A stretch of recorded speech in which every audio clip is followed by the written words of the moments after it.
അപ്പോൾ അഭിലാഷിൻ്റെ ആദ്യത്തെ സംവിധാന സംരംഭമാണ്. എന്നെ കൂടാതെ ഇപ്പോൾ ദൃശ്യ, കൃഷ, അശ്വിൻ, ജഗദീഷ് ഏട്ടൻ, പിന്നെ ജഗദീഷ് ഏട്ടൻ, കൃഷ്ണശങ്കർ, ഇങ്ങനെ ഒരുപാട് പേര് അഭിനയിക്കുന്ന സിനിമയാണ്. ഒരു ത്രില്ലർ ജോണറിൽ വരുന്നൊരു മൂവിയാണ്.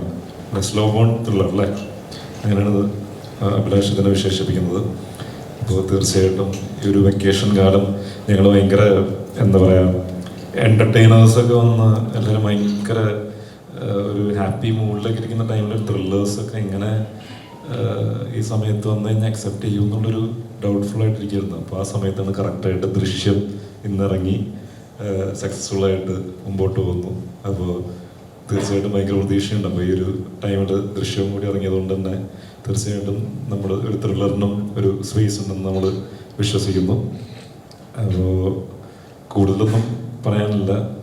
എൻ്റെ ഒരു ലാസ്റ്റ് ഇയറാണ് ഡിറ്റക്റ്റീവ് ഉജ്ജ്വലൻ എന്ന് പറയുന്ന സിനിമയാണ് എൻ്റെ ലാസ്റ്റ് ഇയർ ഇറങ്ങിയത്. അത് കഴിഞ്ഞിട്ട് ഈ വർഷമാണ് ഈ ഒരു സിനിമ ഇറങ്ങുന്നത്, ഡോസ് എന്ന് പറയുന്നത്.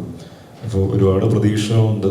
അതുപോലെ തന്നെ നല്ലൊരു സിനിമാറ്റിക് എക്സ്പീരിയൻസ് ഈ സിനിമയിലൂടെ ഓഡിയൻസിന് തരാൻ പറ്റും എന്നുള്ളൊരു പ്രതീക്ഷയുണ്ട്. അപ്പോൾ തീർച്ചയായിട്ടും എല്ലാവരും തിയേറ്ററിൽ തന്നെ പോയി സിനിമ കാണാമെന്നുള്ളതാണ് പറയാനുള്ളത്. സംവിധായകൻ ഇനി സംസാരിക്കും. എല്ലാവർക്കും ഒരുപാട് നന്ദി. കുറേ വർഷക്കാലത്തെ പരിശ്രമത്തിൻ്റെ അധ്വാനത്തിൻ്റെയും ഫലമായിട്ടാണ് ഇപ്പോൾ നാളെ ഞാൻ എഴുതി സംവിധാനം ചെയ്യുന്ന ഡോസ് എന്ന ചിത്രം തിയേറ്ററുകളിലേക്ക് എത്തുന്നത്. അപ്പോൾ എന്താ പറയണ്ടേ, വലിയ ചിത്രങ്ങൾ സക്സസ് ആവുകയും നിറഞ്ഞോടുകയും ചെയ്തുകൊണ്ടിരിക്കുന്ന സമയമാണ്. അപ്പോൾ ഇത് എന്താ പറയുക, ഒരു ചെറിയ ചിത്രം എന്ന് നമുക്ക് പറയാം. എന്നാലും കണ്ടന്റ് വൈസ് ഒരു എന്താ പറയുക, വലിയ ശ്രമങ്ങൾ നടത്തിയിട്ടുണ്ട്. അത് എല്ലാവരും തിയേറ്ററിൽ പോയി കണ്ടാൽ മാത്രമേ മനസ്സിലാവുള്ളൂ. ഒരു മിസ്റ്ററി ത്രില്ലർ ജോണറാണ്.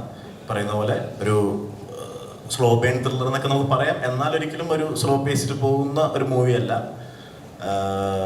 ഇപ്പോൾ ദൃശ്യ 3 ഒക്കെ വിജയിച്ച് ശക്തമായി വിജയിച്ചുകൊണ്ടിരിക്കുന്ന സമയമാണ്. അപ്പോൾ അതുപോലെ തന്നെയുള്ളൊരു ചിത്രം, അതൊരു മിസ്റ്ററി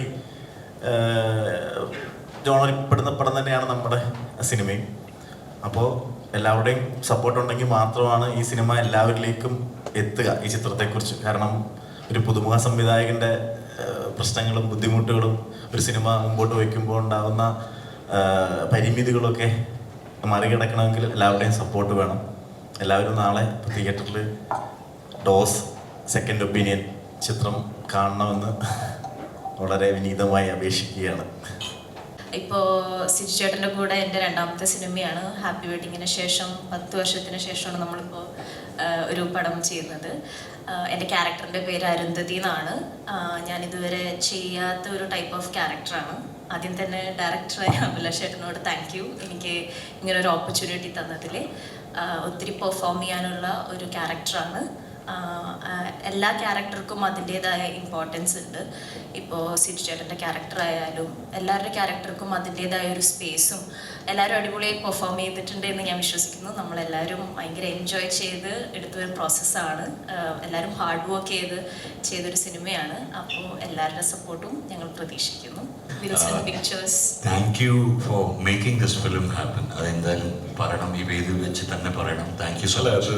ഇതിലെന്താ സംഭവം എന്ന് വെച്ചാൽ ഈ സിനിമ ഒരുപാട് നാളായിട്ട് നമ്മൾ ചെയ്യാനായിട്ട് ശ്രമിച്ചുകൊണ്ടിരിക്കുന്ന സിനിമയായിരുന്നു. അപ്പോൾ ഇത് എന്താ പറയുക, ഇപ്പോൾ ഇതൊരു മലയാളം സിനിമയുടെ ഒരു കറണ്ട് സിറ്റുവേഷനിൽ ഇപ്പോഴല്ല, കുറച്ച് നാളുകൾക്ക് മുമ്പ് വരെ ഭയങ്കര ബുദ്ധിമുട്ടായിരുന്നു ഒരു പ്രൊഡക്ഷനൊക്കെ ഒപ്പിച്ചെടുക്കാനും. അല്ലെങ്കിൽ എന്താ പറയുക, ഒരുപാട് സിനിമകൾ ഇറങ്ങുന്നു, ഒന്നും വിജയിക്കുന്നില്ല, അങ്ങനത്തെ ഒരു കാലഘട്ടം ആയിരുന്നു. അപ്പോൾ ആ സമയത്ത് എൻ്റെ അടുത്ത് ഇങ്ങനെ ഒരു കോ പ്രൊഡക്ഷൻ അല്ലെങ്കിൽ ഒരു കൊളാബറേഷൻ എന്നുള്ള രീതിയിൽ ചെയ്യാൻ പറ്റുമോ എന്നുള്ളത് ചോദിച്ചപ്പോൾ അഭിലാഷും ഒരുപാട് നാളായി സിനിമ ചെയ്യണമെന്ന് വിചാരിച്ചു. 2018 തൊട്ട് നമ്മൾ വെയിറ്റ് ചെയ്തുകൊണ്ടിരിക്കുന്നതാണ്. അപ്പോൾ ഇനിയും വൈകി കഴിഞ്ഞാൽ മലയാള സിനിമയ്ക്ക് നല്ലൊരു സംവിധായകൻ്റെ സിനിമകൾ വരാനായിട്ട് ഇനിയും വൈകും എന്നുള്ളത് മനസ്സിലായതുകൊണ്ട് തന്നെ ഞാൻ അങ്ങനെ ഒരു കൊളാബറേഷന് വേണ്ടിയിട്ട് നിന്നതാണ്. അപ്പോൾ തീർച്ചയായിട്ടും ഒരുപാട് നന്ദി. അതായത് നമുക്ക് ഒരു ഭാഗ്യം എന്താന്ന് വെച്ചാല് ഇതുപോലത്തെ ഒരു ടീമിനെ സപ്പോർട്ട് ചെയ്യാൻ വേണ്ടിയിട്ട് ഇങ്ങനെ ആ ഒരു സന്തോഷമാണ്. കാരണം ഇന്നും എനിക്ക് ഒരുപാട് പേര് നമ്മൾ ബ്രോക്കും ശരി എനിക്കും ശരി so many people who are with the pitch dex. അപ്പോൾ അവരുടെ വേദന എന്താണെന്ന് ശരിക്കും മനസ്സിലാക്കി നമുക്കൊരു ഇങ്ങനെ ഒരു അവസരം കിട്ടുമ്പോഴത്തേക്ക് ഇങ്ങനെ ഒരുപാട് ടീംസ് ഉണ്ട്. അപ്പോൾ അവർക്കും ഇതുപോലെ പ്രൊഡക്ഷൻ ടീംസ് എത്തിപ്പെടണം എന്നാണ്. ഒരുപാട് നല്ല സിനിമകൾ വെയിറ്റിംഗിലാണ്. അതൊക്കെ ഓരോരോ പിച്ച് ഡെക്കിലാണ് കിടക്കുന്നത്. അപ്പോൾ ഒരാൾ കിട്ടാത്തത് കൊണ്ട്, ഒരു പ്രൊഡ്യൂസർ കിട്ടാത്തത് കൊണ്ട്, അത് ഒരു നമ്മളെ വിചാരിക്കുന്നേക്കാളും ഒരുപാട് കണ്ടന്റ് അവിടെ ഉണ്ട്. So I am happy for Abhilash in that way. ഇപ്പോഴത്തെ ഒരു കാലഘട്ടവും കറണ്ട് സിറ്റുവേഷനും ഭയങ്കര രസമുള്ള സിറ്റുവേഷനാണ്. കാരണം നല്ല സിനിമകൾ കൊടുത്തു കഴിഞ്ഞാൽ ഓഡിയൻസ് നന്നായിട്ട് അത് ഏറ്റെടുക്കുന്നുണ്ട്. അപ്പോൾ അവരുടെ അടുത്ത് പറയുന്നത് തളരരുത്. You will land up like us one day.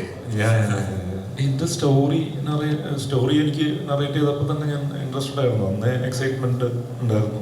അതുപോലെ തന്നെ അഭിലാഷ് നല്ലൊരു മേക്കറാണെന്നുള്ളൊരു ഇതെനിക്ക് അറിയായിരുന്നു. കാരണം എൻ്റെ അടുത്ത് അഭിലാഷ് നറേഷന് വേണ്ടി വരുന്ന സമയത്ത് അന്നേ ഷോർട്ട് ഫിലിംസ് ഒക്കെ ചെയ്തിട്ടാണ് വരുന്നത്. നമ്മൾ വേറൊരു സിനിമ ചെയ്യാനായിട്ടായിരുന്നു ആദ്യം പ്ലാൻ ചെയ്തിരുന്നത്. അത് സംഭവിച്ചില്ല. അത് പിന്നീട് ഇനി സംഭവിക്കും. അതിനുള്ള പ്ലാനുകൾ നടക്കുന്നുണ്ട്.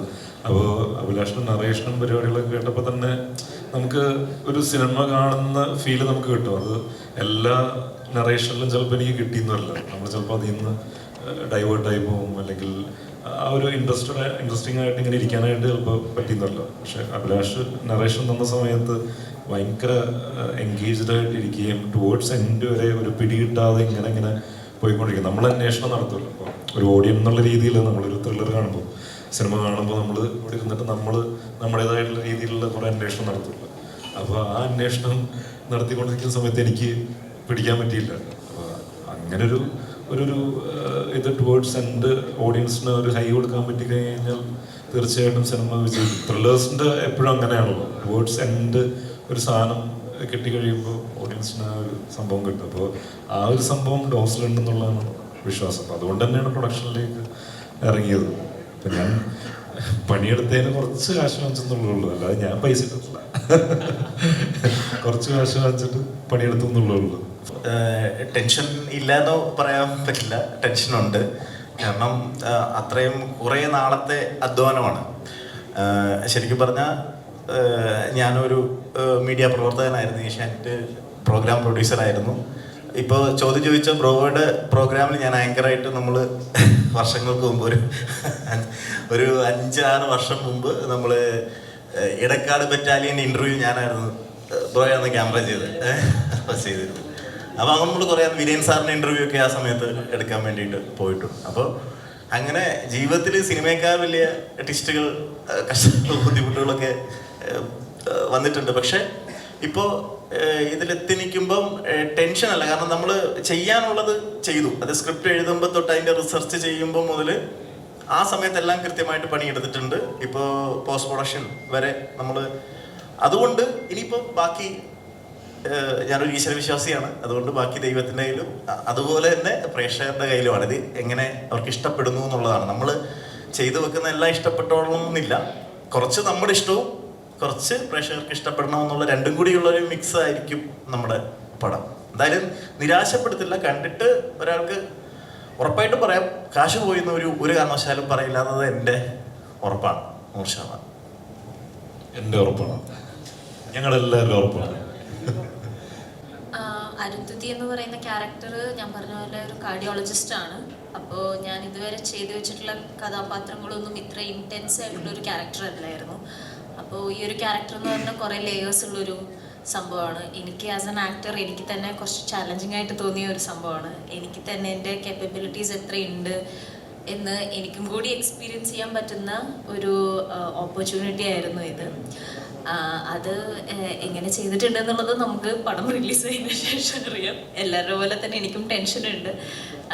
കുറച്ചൊരു ഒരു കുറേ ലെയേഴ്സും കുറച്ച് എക്സ്പെരിമെൻ്റൽ ആയിട്ടുള്ളൊരു പരിപാടിയാണ് ഞാനതിൽ ചെയ്തേക്കുന്നത്. ആസ് എൻ ആക്ടർ എനിക്കത് ഭയങ്കരമായിട്ട് ഒരു കോൺഫിഡൻസ് എനിക്ക് പേഴ്സണലി എനിക്ക് തന്നിട്ടുണ്ട്. ഇനി അങ്ങനത്തെ ഒരു കഥാപാത്രം വരികയാണെങ്കിൽ അതിൻ്റെ അപ്രോച്ച് എങ്ങനെയായിരിക്കണം എന്നുള്ള ഒരു ഐഡിയ എനിക്ക് കിട്ടിയിട്ടുണ്ട്. സോ ആ ഒരു എക്സ്പീരിയൻസിന് ഞാൻ I am very grateful and I hope ആൾക്കാർക്ക് അത് ഇഷ്ടപ്പെടും എന്നുള്ളത്. ഓൾസോ ഇപ്പം സീച്ചേട്ടനെ ഇപ്പം 10 കൊല്ലത്തിന് ശേഷം ഒരുമിച്ച് ഞങ്ങൾ അഭിനയിക്കുകയാണ്. അപ്പം അദ്ദേഹത്തിലുണ്ടായ ചേഞ്ചസ് എന്തൊക്കെയാണ് ശ്രദ്ധിച്ചത്? അതായത് ആക്ടിങ്ങിലായാലും അല്ലെ ഒരു ഫിലിം മേക്കിംഗ് പ്രോസസ്സിലൊക്കെ ആയാലും. സിജു ചേട്ടൻ ആക്ച്വലി മറ്റേ ചില്ലായിട്ടുള്ള ഒരു ആക്ടർ. അതായത് ക്യാരക്ടറായി പിടിച്ച് നിന്ന് ഇപ്പൊ ഈ മൂവിയിലായാലും പ്രകാശ് എന്ന് പറയുന്ന ക്യാരക്ടർക്ക് ആക്ച്വലി കുറെ ലേയേഴ്സും കുറെ സംഭവമുള്ള ഒരു ക്യാരക്ടറാണ്. പക്ഷെ എന്നാലും ലൈക്ക് സിജു ചേട്ടൻ എന്നുള്ള ഒരു പേഴ്സൻ്റെ നിന്നും ഭയങ്കര ഡിഫറെൻ്റ് ആയിട്ടുള്ള ഒരു ക്യാരക്ടറാണ് പ്രകാശ് എന്ന് പറയുന്നത്. പക്ഷെ സിജു ചേട്ടൻ അതിനായിട്ട് ലൈക്ക് മെത്തേഡ് ആയിട്ടുള്ള രീതിയിലൊന്നും അല്ല. സിജുചേട്ടൻ്റെ അപ്രോച്ച് ഭയങ്കര ചില്ലാണ്. സിജുചേട്ടൻ ആക്ഷൻ എന്ന് പറയുമ്പോൾ വെരി ടാലൻറ്റഡ്. ഹാപ്പി വെഡിങ് ചെയ്യുന്ന സമയത്ത് എന്ന് പറഞ്ഞാൽ സിജുചേട്ടൻ അങ്ങനെ തന്നെ ആയിട്ട് നിന്നാൽ മതി. അങ്ങനെ പ്രേമരോഗി എന്നൊക്കെ അങ്ങനെയല്ല. പക്ഷെ എന്നാലും ലൈക്ക് അങ്ങനെ അത്ര ഇതായിട്ടില്ല. അങ്ങനെ ഭയങ്കര ഡിഫിക്കൾട്ട് ആയിട്ടുള്ള ഒരു ക്യാരക്ടർ ആയിരുന്നില്ല. ഭയങ്കര ഒരു ഈസി ഗോയിങ് ക്യാരക്ടർ ആയിരുന്നു. ഇപ്പോൾ ഹാപ്പി വെഡിങ്ങിൽ ദൃശ്യം എന്ന് പറയുന്ന എൻ്റെ ക്യാരക്ടർ ആയാലും അതിൽ ഈസി ഗോയിങ് ആയിട്ടുള്ള എനിക്ക് അധികം ഭയങ്കരമായിട്ട് ഹാർഡ് വർക്ക് ചെയ്യേണ്ട ഒരു സംഭവമായിരുന്നില്ല. പക്ഷെ അരുന്ധതി എന്ന് പറയുന്ന ഇപ്പോൾ ഡോസിൽ നമ്മുടെ രണ്ടുപേരും ക്യാരക്ടർ ഭയങ്കര ഇൻറ്റൻസ് ആയിട്ടുള്ള ഇതാണ്. ഒരു ആക്ടർ എന്ന രീതിയിൽ നമുക്ക് പെർഫോം ചെയ്യാൻ ഒത്തിരി ഉള്ള ഒരു സംഭവമാണ്. അപ്പോൾ അന്നും ഇന്നും സിജുചേട്ടൻ ഒരു ഇതാണ്. പക്ഷെ പേഴ്സണലി എനിക്ക് ഐ ഹാവ് ഫെൽറ്റ് ഡിഫറൻസ്. അന്ന് ഞാൻ അത്ര സീരിയസ് ആയിട്ടല്ല അഭിനയം കണ്ടിരുന്നത്. ഇപ്പോൾ ഞാനത് കുറച്ചും കൂടി എൻ്റെ അപ്രോച്ച് കുറച്ചുകൂടി ലൈക്ക് ഒരു സംഭവം നമുക്കൊരാളെ ഏൽപ്പിച്ചിട്ടുണ്ടെങ്കിൽ അത് ഭംഗിയായി ചെയ്യണം. അതിന് എത്ര ലെവലിൽ എത്ര ഹാർഡ് വർക്ക് ചെയ്യാനും വില്ലിങ് ആണ് എന്നുള്ള ആ ഒരു മൈൻഡ് സെറ്റ് എനിക്ക് വന്നിട്ടുണ്ട്. അതിൽ I am proud of my self. അല്ല, ഓപ്പർച്യൂണിറ്റി സ്ത്രീകൾക്ക് കുറവാണോ കൂടുതലാണോ, I don't believe in that. എനിക്ക് തോന്നുന്നു ഓൾ ദ മോർ ഇപ്പോൾ ഓപ്പർച്യൂണിറ്റി കൂടിയിട്ടുണ്ട്. ദ കൈൻഡ് ഓഫ് ക്യാരക്ടേഴ്സ് ഇപ്പം ഡോസിൽ കൂടെ രാഗിത്തയുടെ ക്യാരക്ടർ ആവട്ടെ, അല്ല അരുന്ധതിയുടെ ക്യാരക്ടർ ആവട്ടെ, എത്രയോ ഇൻറ്റൻസ് ആയിട്ടുണ്ട്, എത്രയോ ലേയേഴ്സ് കിട്ടിയിട്ടുണ്ട്. നമ്മൾ മാത്രം സ്ത്രീകളെ കാണുന്ന രീതികൾ മാറിയിട്ടുണ്ട് സിനിമയിൽ വെച്ച്. സോ ഐ തിങ്ക് ക്യാരക്ടേഴ്സ് കൂടിയിട്ടുണ്ട്. അത് കാരണമാണ് നമ്മൾ ഇനിയും പുതിയ ഫേസസിനെ കാണാനും സാധ്യതയുള്ളൂ. ബിക്കോസ് റെപ്രസെൻറ്റേഷൻ കൂടിയിട്ടുണ്ട് സ്ത്രീകളുടെ. സോ ഇപ്പം ഞാൻ കൂടെ തമിഴ് സിനിമ ചെയ്തിട്ടുണ്ട്, ഇപ്പം മലയാളം ചെയ്യുന്നു, തെലുഗു ചെയ്യുന്നു, ഹിന്ദി ചെയ്യുന്നു. സോ നമ്മുടെ ഇതും ഓപ്പൺ ആയിട്ടുണ്ട്, അത്ര സ്പേസിലേക്ക് നമ്മളെ കാണുന്നുണ്ട്. സോ മേ ബി കുറവ് കാണുന്നത് ഒരു ഇൻഡസ്ട്രിയിൽ ചിലപ്പോൾ കുറവായിരിക്കാം. പക്ഷേ എല്ലാ ഇൻഡസ്ട്രിയിലും നോക്കിയാൽ they are going everywhere and doing. അതാണ് actual. It's not only in one industry. ഒന്നും വിഷമല്ല, എല്ലാം വിഷമായി മാറുന്നത് അളവാണ്. നമ്മൾ ഡോസ് എന്ന് പറഞ്ഞാൽ അതിനർത്ഥം മലയാളത്തിൽ അളവ് എന്നുള്ളതാണ്. അപ്പോൾ ജീവിതത്തിൽ എന്തും അധികമായി കഴിഞ്ഞാൽ അത് വിഷമായി മാറും. ഇതാണ്, അതിൽ നിന്നാണ് ഡോസ് ഉണ്ടായത്. അളവെന്നും മലയാളത്തിൽ പേരിടാൻ പറ്റുന്ന ഒരു പഞ്ചില്ലാത്തതുകൊണ്ട് ഡോസ്.